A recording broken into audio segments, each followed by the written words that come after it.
the context I want to put today's talk is feeding body, mind, and soul, which is another way of saying how to live in balance. Because some people are real extreme into the earthy body part. Some people are just really extreme into the spirit part, and so on. And, we hear in the Bible, for example, a couple of popular quotes. In Jesus' time, one thing he said is, that which is flesh, that which is spirit is spirit. Then another time he says, give to Caesar what's Caesar's and give to God what's God's. This is basically, in this context, summarized as basically saying, take care of each part of yourself. He wasn't literally just talking about like Caesar.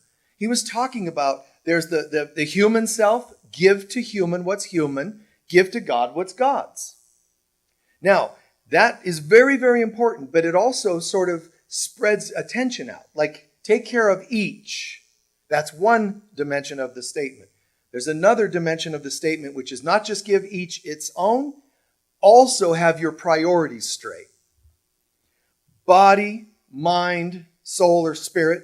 It's semantics I won't get too far into. Body, mind, spirit, or body, mind, soul, whichever. And then also keep them tilted this way, in one respect this way, so that you understand they all need something. Then in the back of your mind, remember, it goes this way to remember which one's first priority. So, it's like a paradox, but it really isn't meant to be seemingly contradictory or paradoxical in that sense. It just means there's two ways of looking at this and both are true. So, what do we do? How do we keep this all in balance? Keep each of these fed. So now we ask ourselves, remember the first piece, equally important on one level. So when you hear someone say, no, only this is important, in your mind, I recommend keep it clear. They're all necessary. Just like Jesus said, give to Caesar what's Caesar, give to God what's God's. That in itself should explain something to you. He didn't say give a little bit to one and a lot to the other. On one level of the teaching, it's take care of each equally.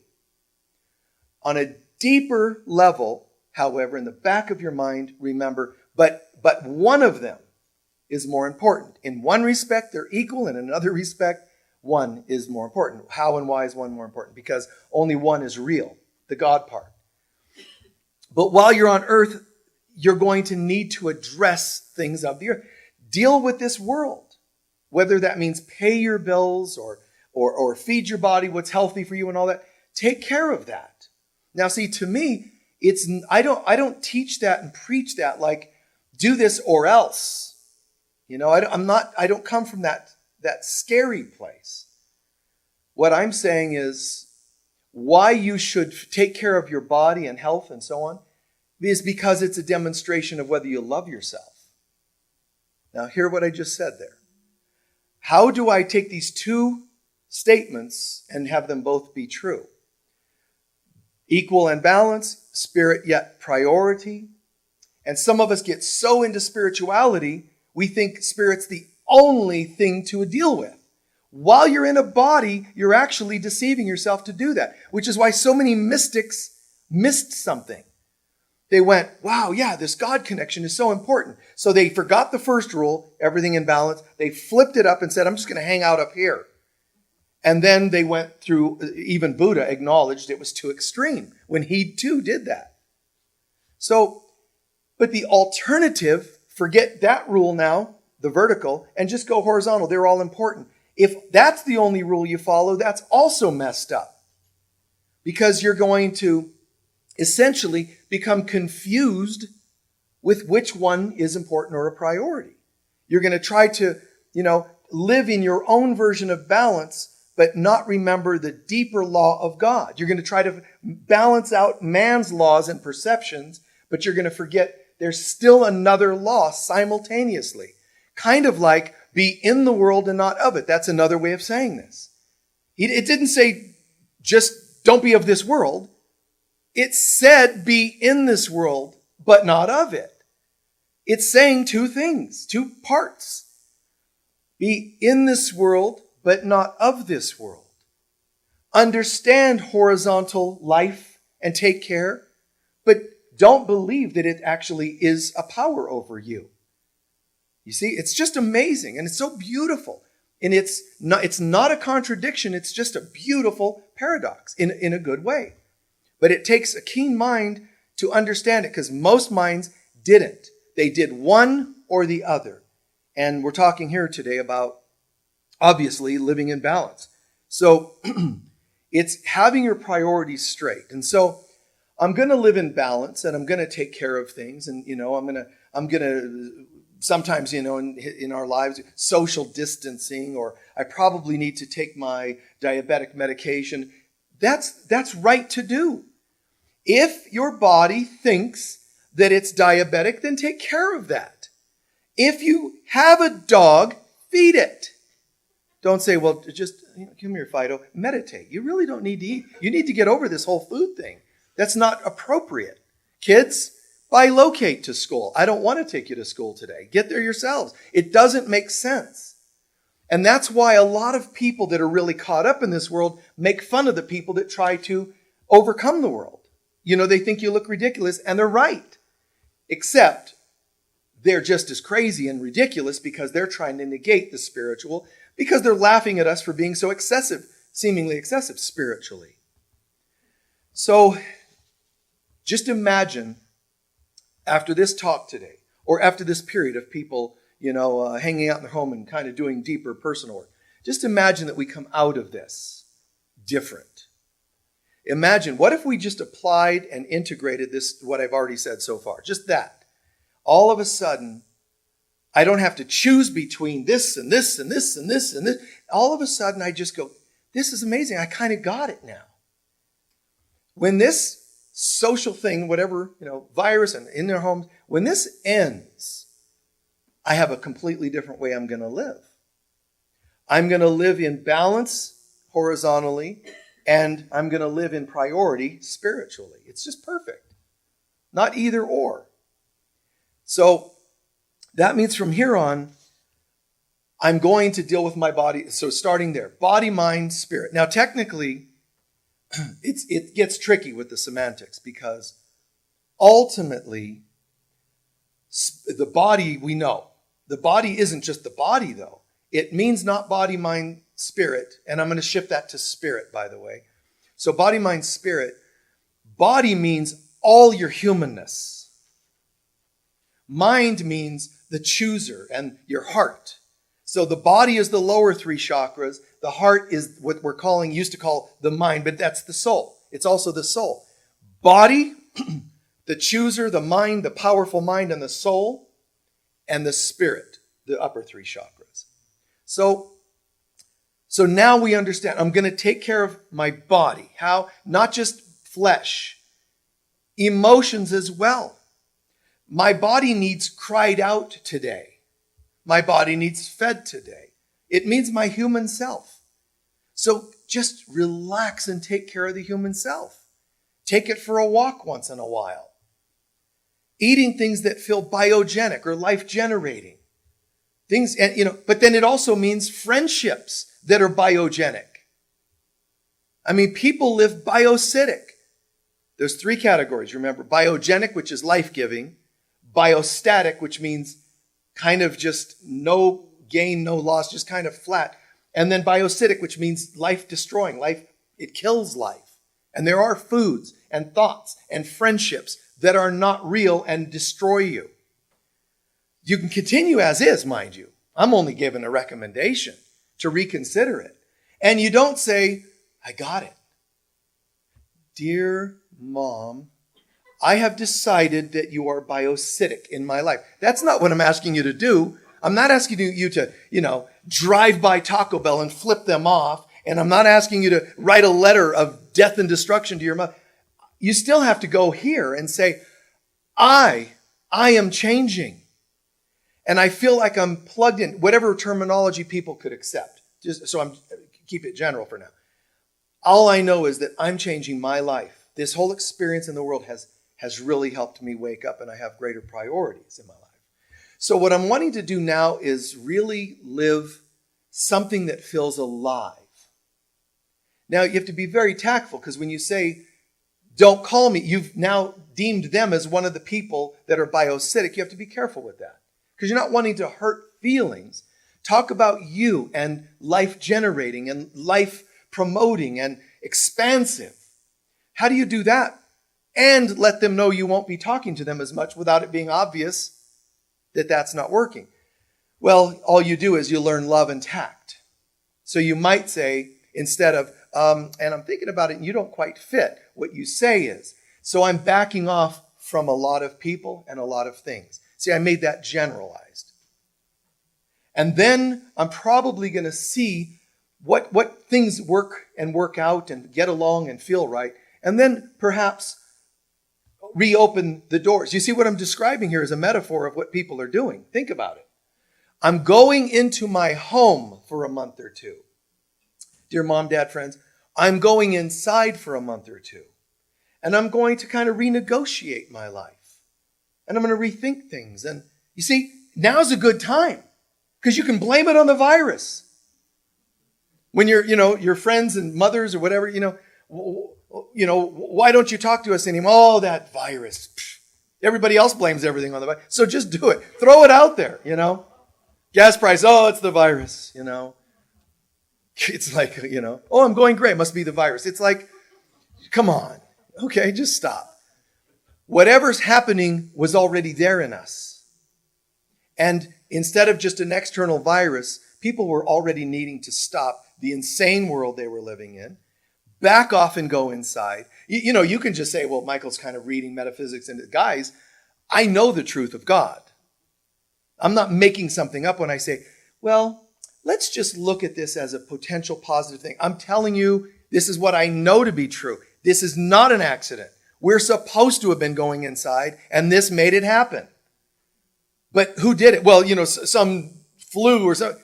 No, we wanted this or it wouldn't have been manifested. Something inside of us wanted this to be different. So sit around and complain about it. Sit around and condemn it. Blame whomever. A scientist that's doing something in a lab, or politicians that didn't do this or that. It doesn't matter. You and I still collectively created and agreed upon this. How are we going to go inside? Well, if we get just the right politician in, no, that didn't do it. Well, what else is going to get us to go inside? Well, maybe this. A tornado over there, a hurricane. No, none of those did it. Flooding. 9/11. Nothing did it. So it's kind of funny because the God I am within us was and is sitting on the other side of the veil of 3 dimension saying, I got it. Make them all sick and terrified. Then they're all going to hide in their houses. And of course, some of us went, yeah, but when they do, they're going to stay in their houses still blaming and shit because that's this human egoic self. And we said, so what? Get them all sick anyway. Get them all staying in their houses because they'll sit around blaming, but at some point, another voice is going to leak in there. Well, I'm kind of bored because I blamed that guy. I still don't feel better. I blamed that gal or whomever, and they still didn't take the rules off and let us out. See? And they're going to, somebody's going to say, I'll watch Edenshire Live, or I guess I'll start to think about myself. Start self-inventory. When they get bored enough, they're going to eventually have to turn this way. Remember the song, Incense, Peppermint, Strawberry. Remember that? Turn on, turn in, turn your eyes around. It's talking about look at yourself, look at yourself. Sorry. Anyway, started getting excited about that tune. So turn on, turn in, turn your eyes around. And the chorus, look at yourself, look at yourself. That's the whole point. And now people are out there in their houses thinking something happened to them instead of recognizing it happened for them. And it happened by us, not by anybody else. What else is there? Well, there's God. I am. And it isn't the ultimate God I am that said, I'm out of options. I tried flooding all of you and killing you in a flood. So let's try a virus. That's not God. It's God's presence within you and I trying to balance that reality and this reality. So until we completely awaken to the one reality where there need not be a virus to get a clue in this world, to get a message across, until then, this is how it'll happen. And I know that to be true, but it's still a struggle to be amongst people. I'm not saying it's you, it's whomever, off and on, some people in and out, that don't get it. It's not easy. Because you could get it with me, and you probably do, but you turn on the news and it's hard to remain plugged into the reality that, wow, this is it, and this is great, and we've created this so that we have a launch pad to go inside and so on. And then watch the news and see some child who's lost their parent or some parent who's lost their child. You don't just go, but it's all an illusion. It's hard. It's hard to deal with that stuff. So that's another reason why you're allowed to say, I know the truth of God. And even when I forget, there's a part of me that still always will know the truth of God. What part is that? My God self. However, notice the symbol, by the way, the cross. Yeah. However, know the truth of God, but oh, geez. I sounded like Archie, didn't I? Oh, geez, Edith. But it's like that. It's like this frustration of this world. I know, but oh, man. Because this world crucifies. But it doesn't have to. There's another alternative. Instead of succumbing to the world and instead of trying to bliss bunny out, you instead say, well, wait a minute. I can know the truth and respect the illusion. Yeah, but respecting the illusion means you succumb to it. No, it doesn't. Because I always choose to also know the truth. So I love all of you and keep, namaste, namaste, now must stay 6 feet away, So it's just add that to your chant. Now must stay 6 feet away, now must stay 6 feet away. Just add that to your personal mantra, affirmation, and it's okay. The truth is not, I just don't believe it's possible for me to have, you're on this planet. And if you say, well, I refuse to believe that I can get sick, you have gray hair and you have wrinkles. That means there is something in this world that affects you. You eat certain foods, you're going to get sick. Don't eat certain foods, you're going to get hungry. So you're still a human, so just go with it. When you try to prove to everybody that you're not part of this world, you're still off, obviously, because you're still trying to prove something. How do I know the truth but respect the illusion? You're not failing when you respect the illusion. And the tears come, but I'm supposed to be beyond that. There's people that do that. I'm going to transmute all my emotions. Here comes sadness because I lost a loved one. And you try to override it. And that's how I was brought up in terms of spiritual teachings. My first years in spiritual teachings, that's all that existed in the spiritual community. The few things that were available back in those days, there were stagecoaches and some spiritual teachings. And what we were told was, you sublimate, override your emotions. You see, that's what spirituality was in those days. The mystic, the master, the guru, boom, you just slam the door on those emotions. And I started realizing, I get it, slam the door on them. But the door, nobody realized, was called a pressure cooker. All that time. I'll just shut the lid, lock it all down. That's all it was doing. And then when you do have emotions, it's either going to break you physically because the pressure built up so much it made you ill, or your guilt around the fact that you still have emotions is going to get the best of you. And I realized something's wrong with these teachings. And I'm feeling like the only one that was getting that. And then, because it didn't fit everybody else's teachings, I thought, well, I must be the one who's not getting it.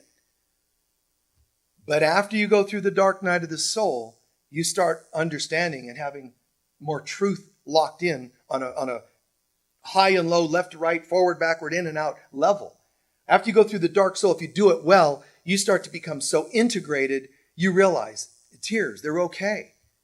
Instead of, God, I'm spiritual, I shouldn't be. You just go, oh, well. Because the key of ultimate awakening is not your attempt to master yourself in mind, body, soul, and control this one and shut this one down and meditate this one. It's not. It's to forgive yourself for anything that's coming up along the way. The forgiveness is the key. Cry and forgive yourself for crying. Well, I didn't want the kids to ever see, but you did. I didn't want my students to ever see, but you did. So now what? I'm just not a good parent. I'm just not a good teacher. Not a good conclusion. Forgive.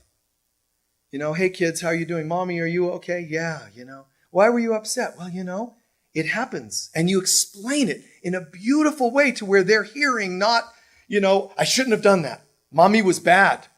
I should have never cried. And instead, isn't that funny, kids? See, even mommy, even daddy.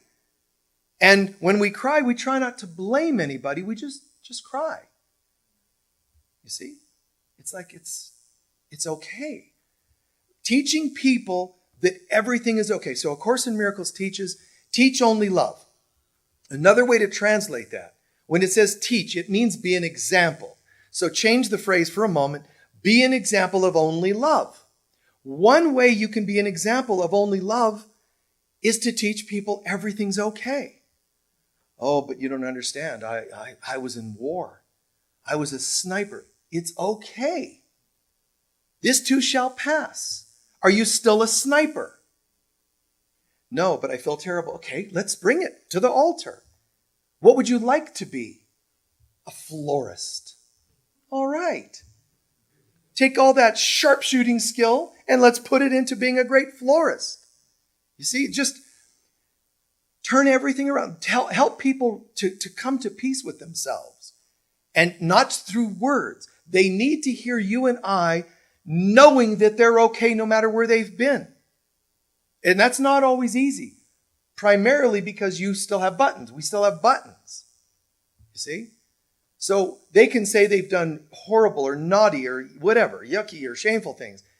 If you react, you're teaching not only love. You're saying, I teach only love, but oh, geez, your history is uniquely bad. I don't know if I can pull it off today. And that's what you're teaching them, showing them when you react to something. Our job is, it's okay. But I was married and I got involved with somebody and I was really, really wanting that and lusting. I understand. You do? And I have people say, but I'm ashamed to say this because I know you're a spiritual teacher. And sometimes they'll blurt a cuss word. Oh, I'm sorry. And I'm like, so what? I'll one-up you if you want, and blurt out something else. It's like, it's okay. Just that little simple primal act. Primal meaning fundamental human demonstration. No matter where you've been, I get it. And it's okay. But I get it. You don't just say it. Because if they say, how can you possibly be so nice to me after hearing what I've done? If you say, well, I'm not, I was just repeating that everything's okay, then you've hurt them even more. You have to actually get it. Well, I've had thoughts like that too. You have? Yes.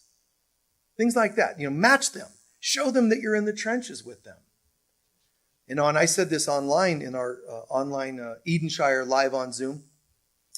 I said this to the folks online. I said, I'll be doing this every day, several hours. It's all day long. And I'll sit in this chair in front of this computer to help moderate and get the next speaker on. So now I'm suddenly a stage director or something. But this is what's needed, so I'm doing it. So how long are you going to do this, Michael? A weekend? No. A week? No. A month? Until this is done. And if I have to sit there for 5 years, 10 years, then that's how long I'm going to be sitting there doing the program. There's only a couple things that would keep me from doing it anymore. If the numbers were to drop the viewers to 5, I might not do it in that form anymore. I already do programs that are free. They can watch those. But if I felt like it's taken for granted or nobody's watching it or no donations at all, we don't need a ton of donations. But if people donate, great. But if they don't and there's none, any signs of taking for granted, I would stop doing it. Or if people are no longer watching because they're outside again, because that ended. But in the trenches, and we're doing this. It'd be great if more spiritual leaders would do that. I don't see it, and I know why I don't see it. Okay, but I'm not going to explain that to you. I'm just saying, it's like we're spiritual teachers and leaders. How did we disappear on everybody when it became inconvenient? And I just don't even understand that. Now you step up even more. That said, addressing the body, the human self. How do I feed? It's not my body with food. It's all aspects of my humanness. How do I feed my body? The first thing is not an action, but a principle. Always remember that your body, human self, is an effect of your consciousness. When my consciousness steers off, the body will demonstrate that. If my consciousness is carnivorous, I'm going to eat meats. If my consciousness is peaceful, I may not be gnawing on flesh anymore. It's consciousness. It reflects it. I'm not shaming or anything like that. I'm not doing any of that. I'm saying it just matches. If I'm tired in here, in my inner self, my body's going to start getting tired too. It's going to start aging. If I'm traumatized, my body's going to start shutting down. Now there's organs or glands that start shutting down. The body is just an effect. It doesn't do anything. You don't say, well, I think I realize this as of this morning, I'm going to be ascending. How do you know? Because I ate Wheaties. Wheaties will not get you to heaven. Nothing of the body gets you something spiritually. It's an effect. Get your consciousness right and watch how your body life starts to clean itself up. Suddenly, you're eating different, drinking different. Suddenly, you're realizing you start feng shuiing your house. You start cleaning out garbage. You get rid of photo albums from, 5 marriages ago, that are haunted. It's like demon activity in the photo album on your shelf. Strange thing, that photo album, it kind of jumps around, and shakes with violence, and I hear voices come from it. I hate you. That's my old stuff, and it might be good to take them out and burn them. Just let them go. Metaphor or literal, whichever way you want to look at it. So recognize my human self, including body, including emotions, they're reflecting what's happening deep inside of me. Instead of, I'm sick and you caused it. What are you talking about? This is why the heavens look at us all like we're schizophrenic and also have multiple personality disorder. Because we're always talking about others, and there are no others. Who are you talking, and think about it clinically. Hold on, Sharon's coming through now. Oh, no, wait, Gary said he wants to come through. That's how we talk, but that's called multiple personality disorder. When I say, well, Robert this and Joe that, and from a heavenly standpoint, you're suffering from multiple personality disorder, which everybody has. As soon as I think I'm looking at anyone else, I fractured off again. If I recognize you're me, we're in this together, we're one, I cured my disease. How can I do that? Just snap my finger? No. Therapeutically, if you help a client to feel safe enough to reintegrate its multiples, clinical multiples, they'll come back in. They can be reintegrated, right?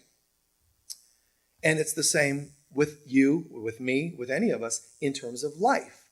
The more I heal and feel safe enough to reintegrate people I thought I liked that represent likability that I don't own myself. I really like you, not recognizing I like you because I don't like myself. Or people I don't like, parts of me I don't like. When I feel safe enough, clinically, we know how then people can reintegrate their multiples. On earth, if I feel safe enough to reintegrate you, I start to heal and become a master. That's how I become divine.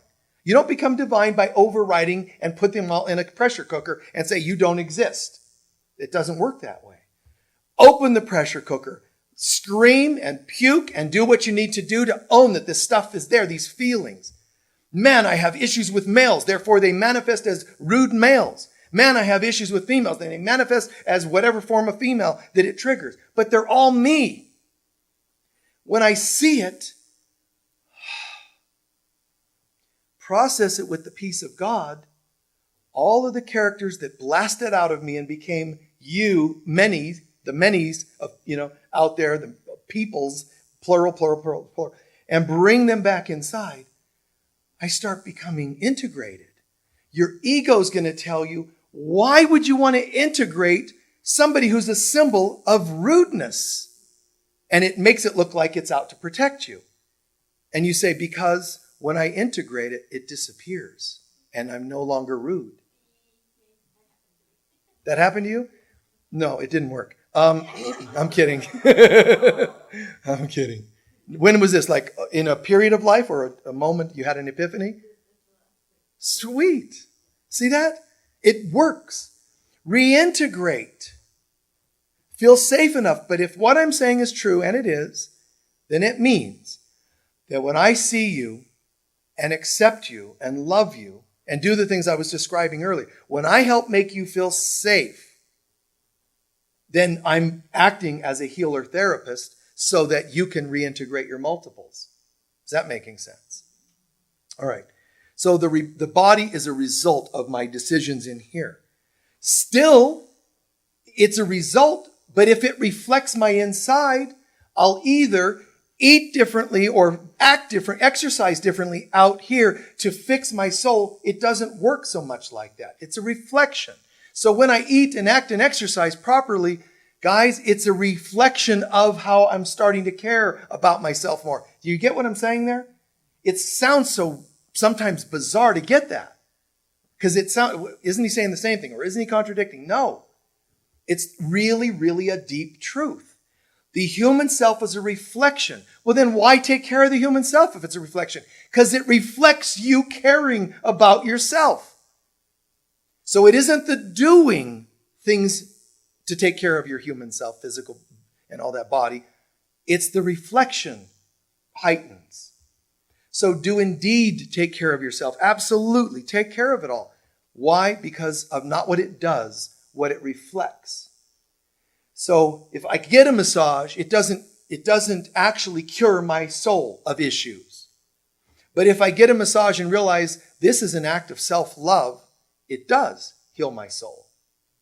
It's the love, not the action. And it's hard to explain that. And another thing is just remember balance. Okay, I'm on this planet. What would reflect in my human life? What would reflect a good soul? Balance. Work the emotional self. Do the inner child work. Get into your 12-step programs. Do things that reflect healing of the human self. This world out here, feng shui and clean out the house and plenty of water every day. All the things you know to be true. A great symbol, though, by the way, is an old Edgar Cayce statement about health. Your stomach is a medicine chest, and your body can only use what you put in it to cure you. It's just brilliant. Think about that. Your stomach is a medicine chest. Your body will reach into it to pull out what it needs to heal itself. I love that. But it can only pull out what you've put in, the medicine chest. When you say, I'm having a sinus infection, let me go to my medicine chest. Oh, it's empty. There's nothing your body can pull. Literally, when you go to your medicine chest, you have a cough or something, go for cough medicine or whatever they call it, cough syrup. If it's not there, you cannot reach in to pull it out. An aspirin for a headache, it's not in there. Put nutritious things in your stomach and your body will grab them and pull from them. Is that making sense? To help heal itself, which is another reflection of self-worth and self-love. All right? It's balance. If you say, well, I'm so into mystical, I don't really go and do anything physically, walk or, do things at all. No, I don't have time to leave my house, or it's allergy season. Then stand still in your living room and stretch. Do something. Do something and engage it all. And see, if I were to do that, I don't do the exercise because it makes me. I do it because it feels life-generating. To breathe. And if I do something, let's say it's just arm twirls like this. At the same time, You can do the legs, incorporate the legs. Like in sun salutation, you're trying to incorporate in yoga, you're trying to incorporate as many muscle groups, meridians, and parts of your being as possible in one posture, we'll call it. Make sense? So just even if all you did was one thing, sun salutation, you're stretching forward and backward. You're reaching to the right and the left. You see? So find something. Come out of this internalized period. Take time now to figure out what you're going to be when you come out. What do you want to be when you grow up? So right now, you make the decision. Now, be careful. Part of you is going to think, well, that's a great idea. I'll probably get around to that in a couple of weeks. I think I'll think this through and work out. Yeah. And then when they say, and the gates drop and people are allowed to run out of their houses, you're going to be distracted again. Okay? I remember this really profound statement Mother Mary made to these children in Medjugorje, Yugoslavia. These children were having visions of her. And one of the things she had told them was related to there are cycles on earth where the doors get closed. Here's an opportunity where a teaching, a channeling, it could be through me or into your own mind or whatever it is, but some information comes through and a door opens. How many of you heard what we just said? Anybody? No? Door closes. That level of ascension is gone. Done. That's over with. That will not happen. Here's another one. A year later, 5 years later, another doorway. It could be, where were you during the harmonic convergence? Where were you at the 11:11? Where were you at 2012? These are just examples of obvious doorways. There's others that people sometimes don't know about. And these doorways open. And when people are just twiddling their thumbs, I think I'm going to maybe start meditating someday. The door closes because you haven't decided to step through it. And every time these have happened, you and I have locked ourselves in to what level we're going to be at when everything comes to a head. And it will. When the poles shift, when ascension's taking place, when interdimensional beings start coming to the earth to do whatever, this and that and the other, some for helping, some not. When all this comes to a head, and it's going to happen relatively soon, you've already decided where you're going to be. You're not going to be able to go, wait, I changed my mind. That doesn't work. Wait, they're ascending? Okay, I believe too. It doesn't work. The doors have opened, the doors have closed. Did you step through it? And this, although it looks like a pandemic, is not. This is an opportunity to get it together and walk through a doorway and never look back. Now say, what is biocytic? Not who is biocytic. What is biocytic here? And I think I'm done with this type of relationship of mine. Not I'm done with you. I'm done with this type of thing. And it's not just what am I done with, what would you like? I'm going to start meditating. I'm going to start, praying. And before this pandemic hit, remember, we started the year, many of us, in a 1 year awakening your spiritual, your spiritual self, awakening this concept, a course in spiritual awakening. And none of us, let's say, were conscious of something coming to the world. But when it happened, we're already locked into something. We're already participating. What are you doing? Are you still affected by this pandemic thing? Are you actually just sitting around waiting to be told how to feel today? Step through a doorway and say, okay, I might be the only one, and I might not be. That's going to make a determined effort now to change my life. Certain things, think, brother, certain things goodbye. Certain behaviors and patterns of mine.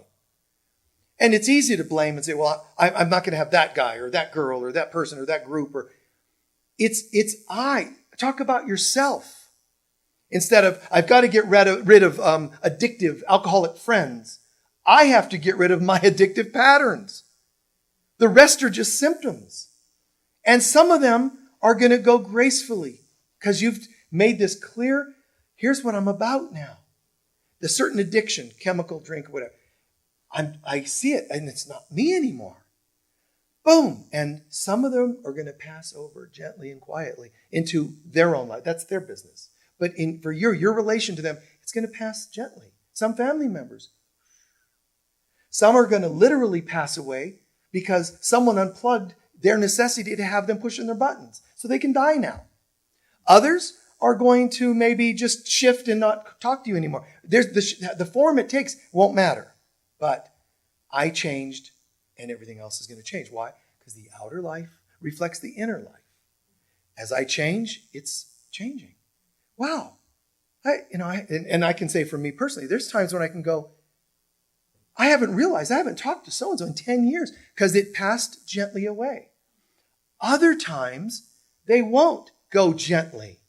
They're going to do, I'm melting on their way out. Sometimes they're going to scream and whine. Some of them are going to, man, you think you're better than us because you're not hanging out and partying and getting wasted with us anymore. They're going to say what they're going to say, and it's okay. It's okay. They're just reflecting enough doubts in me that I'm making this decision.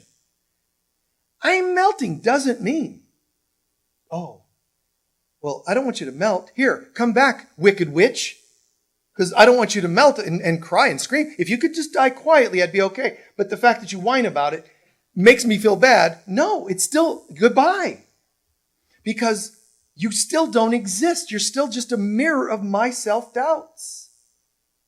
So, goodbye. Buddha, with all the temptations under the Bodhi tree, no reaction, no reaction. I get it. And they just disperse. Jesus, through all his tests and trials in the desert or on the cross, they know not what they do. And all that means is I get it. So if some of your family members try to guilt and shame you into coming back to your family reunions and you say, this has no reflection on whether I love you. I love and respect all of you as people. But one person happens to be, known to have molested me as a child. And now they're hanging out with grandchildren in the family and none of you want to know about it. I'm not going to be there.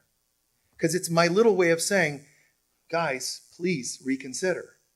I'm not going to stand up on a table in family reunions and do it that way.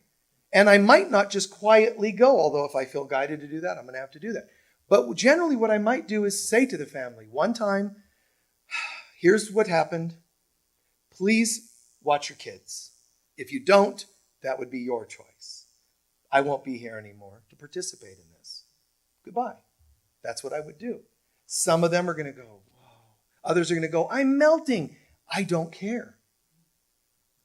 If what I choose to do when it has to do with standing in my center is contingent on how people react, that's not centered already. So, feed the soul, feed the body, feed all parts of yourself. Feed the body, get it healthy. But the mind, which is, in a sense, your heart, forgiveness is what feeds. We know, do biogenic foods, waters, and people. That feeds your human self. But feed your mind as well. Don't forget to feed your mind. The body's like a medicine chest. What you put in it, the body can use. So is the mind. The mind is another medicine chest. What you put in it is what you'll be able to pull on when you need it, such as focus, discipline of your mind, concentration, organization. See, a focused mind, a clear mind. It's positivity, daily positivity. Here comes that old thought that, I'm not really worth anything. If I put that in this medicine chest, I'm putting in my medicine chest something that has a skull and crossbones on it. It's called poison. It's probably not going to do you well when you grab some things desperately out of your mental medicine cabinet and start drinking them, thinking it was cough syrup. Skull and crossbones would be, no, don't do this or you'll look like this symbol.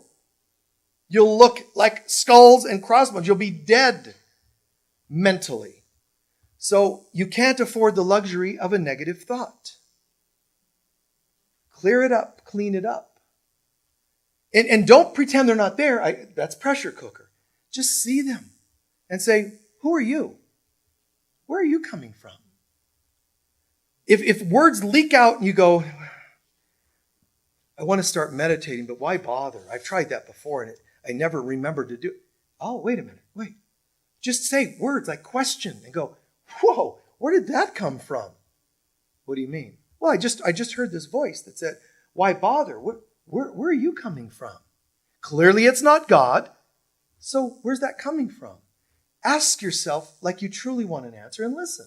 And you'll hear, oh man, I remember, and this will come back and memory this and patterns. You see, these patterns. Someone here was saying earlier, they just had this great epiphany happen. And that doesn't mean there's not a chance of potential doubts. But you get to decide whether you're going to listen to them or not. Is this really working? Yeah. Answer the question. Don't, well, I have other things to think about. When you wonder if your growth is real, answer the dang question. Because when you say yes to the question, you've anchored it more solidly in your being. And by the same token, answer the ones that are scary and get a good conclusion. Don't think that by answering them, you've anchored them. People will say, don't have negative thoughts because what you're doing, it'll become you. Don't say negative things. You are in charge of it all. These things don't have power. But when you believe what they're telling you, now God has fallen because you believed it. So when you say, I meditated last night and lo and behold, I saw angels. And you tell certain people, come on, I'm your uncle and I've been a rabbi or a priest or whatever for 30 years and I never saw that. So come on. It tempts you to go, oh. But who's being tempted? That's the broken child, man, who thinks that adults know better. And it's not easy to be the only one who walks away going, but I know it to be true and everyone else is shaming me. That's not easy.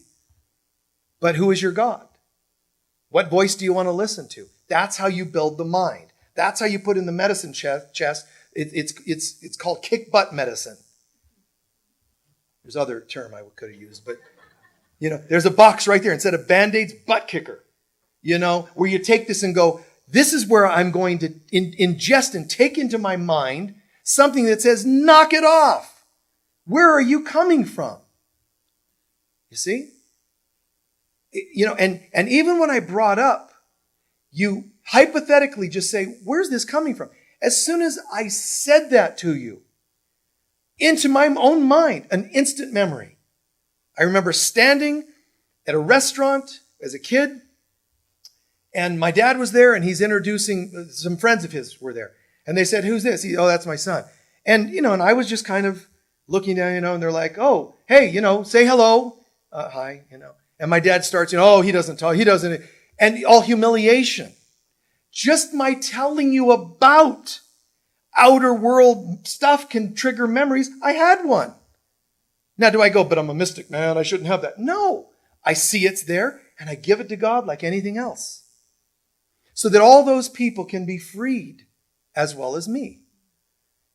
Because in that moment, they were saying, he's like this. And then one of them said, oh, that's how my son is too. And I could have looked up and said, you mean screwed up like the programming you got? But no, I couldn't say that to the adults because we're wrong. We have to be wrong because, after all, you should be seen and not heard. And adults know better. No, they're just older egos in this lifetime. Everybody's equally screwed up. And everybody equally has a chance to wake up. And you could be a mystic and waking up at 2, and you could live to be 200 and still never get it. It's choice. So what are you putting in your mind? Put in your mind hope.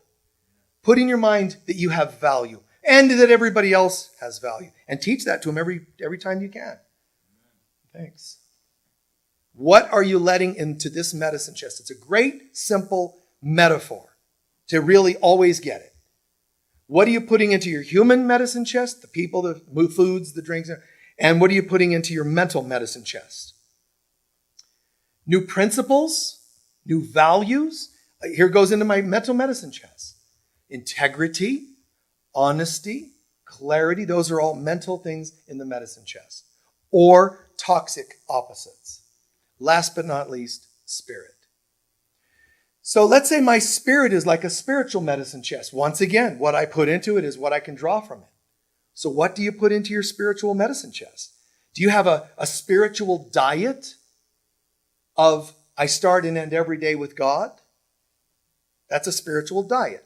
Just like I start my day with a big breakfast or nutritious breakfast, and I end my day with, I have tea through the day. That's all physical and tummy.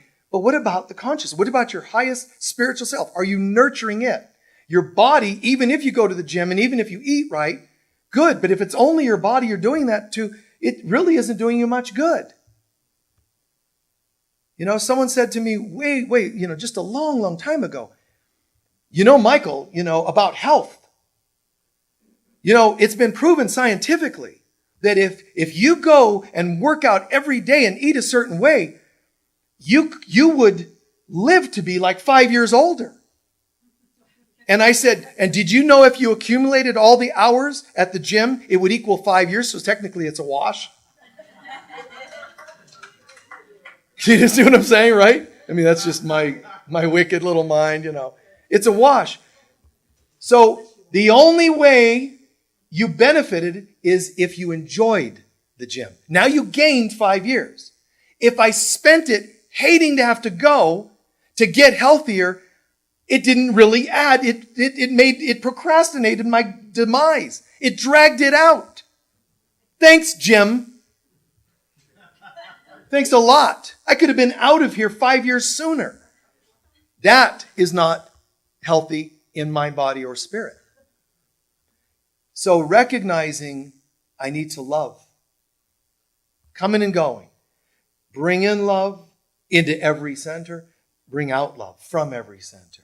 This beautiful tide, this beautiful wave, the spiritual self, the spiritual diet is giving, being of service. You don't say, well, now I'm spiritual, I'm an author, I'm a whatever, and so I'm above. No. If you're a true spiritual master, you will always wash the feet of others. That's what Jesus demonstrated. Washing the feet of his students. Because that's like the teacher, the students. What better demonstration than to come over here and wash their feet? Their dirtied feet that walk often in sandals or barefooted on the grime of life. And I don't care. Come here, my beloved friend. Have a seat. A little foot reflexology, little oils and, between the toes. It's kind of sensual. How's that going, guys? Oh, Jesus. That's where they came up with his name.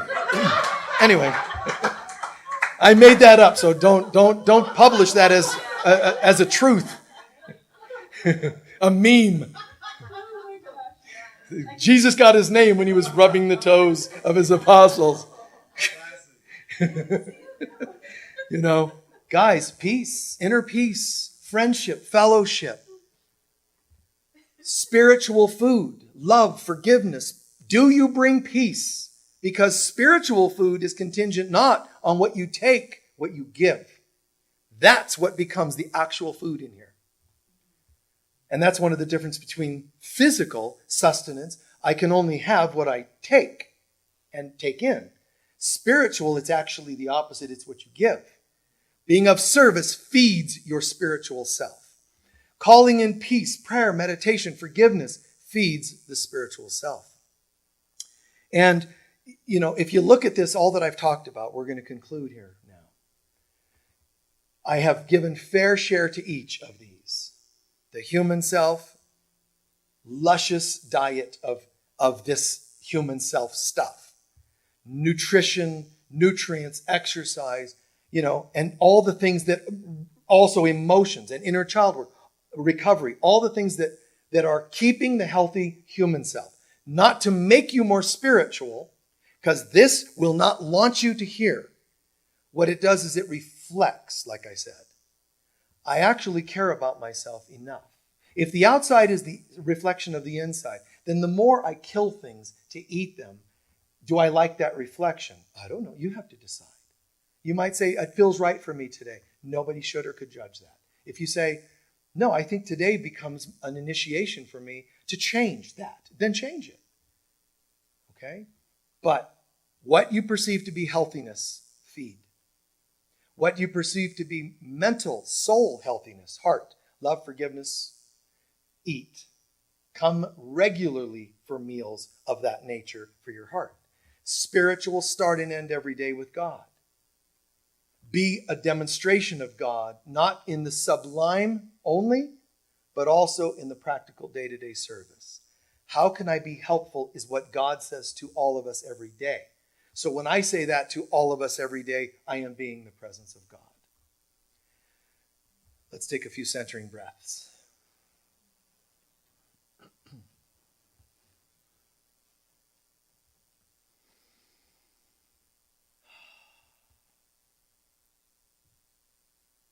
There.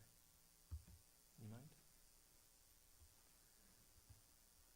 Bear's kind enough to share some background flute.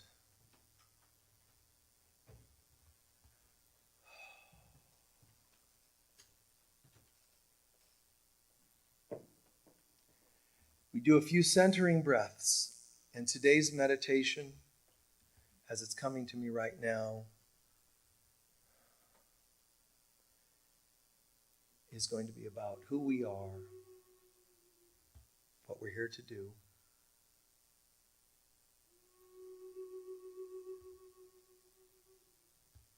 Think of all the cultures, races, colors, ages, genders, so much what seems like diversity.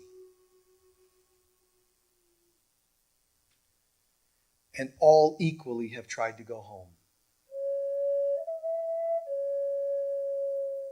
All equally longing to remember our true nature in God.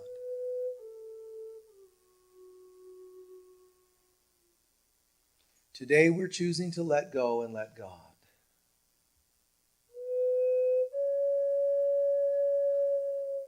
Instead of forcing ourselves to meditate or to eat differently, what if we're already home?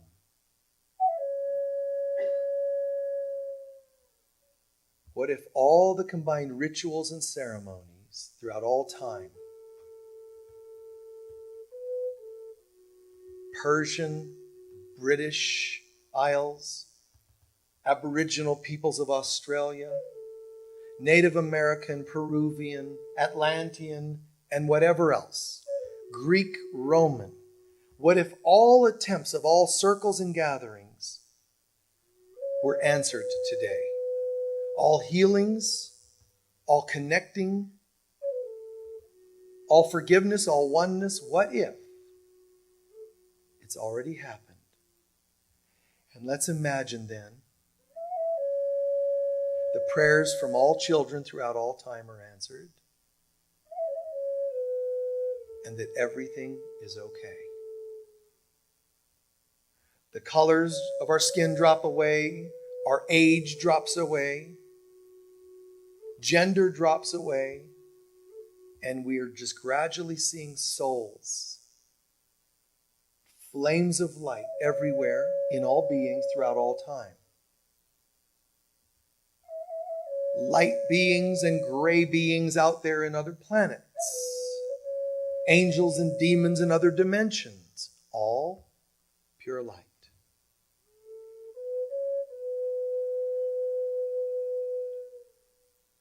Not one person waking up and becoming a mystic, but everyone. I am as God created me. Nothing to do. I am as God created me.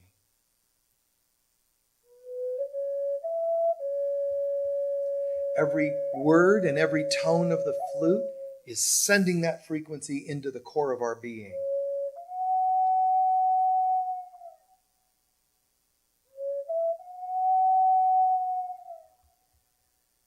And then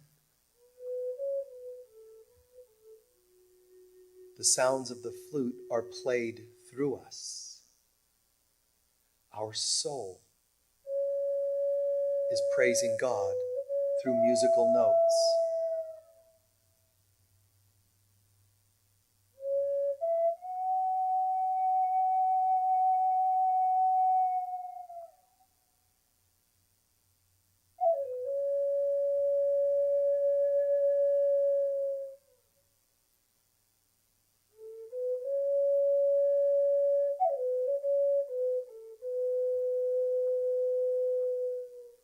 And I know I really get it when there's no one I would exclude from this experience.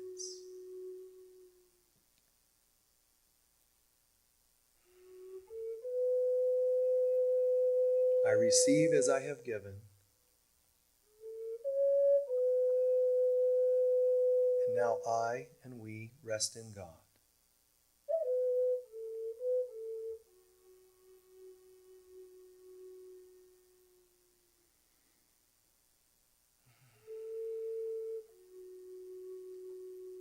My life is the Lord's and the fullness thereof.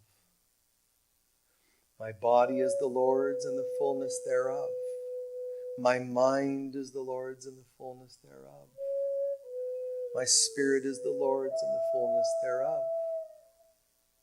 Nothing excluded. My friendships are the Lord's and the fullness thereof.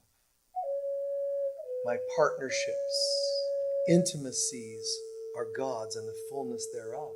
My finances, my job, my health are all God's and the fullness thereof. The light has come and is dawning upon every mind and filling up every one of us in every particle of our being. I am that I am. The New Jerusalem is here and now, but is being accepted in us and as us and around us. The earth is rising to a glorious new day, and there's no part of me that's choosing otherwise. And any moment I deviate, I'm now awake enough to now catch myself and come back sooner to the truth of God.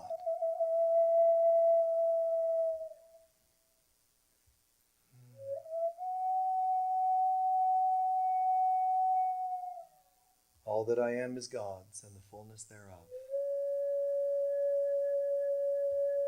I am that I am.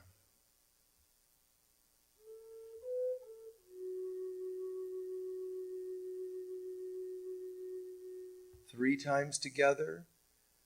God is, I am, we are, and so it is.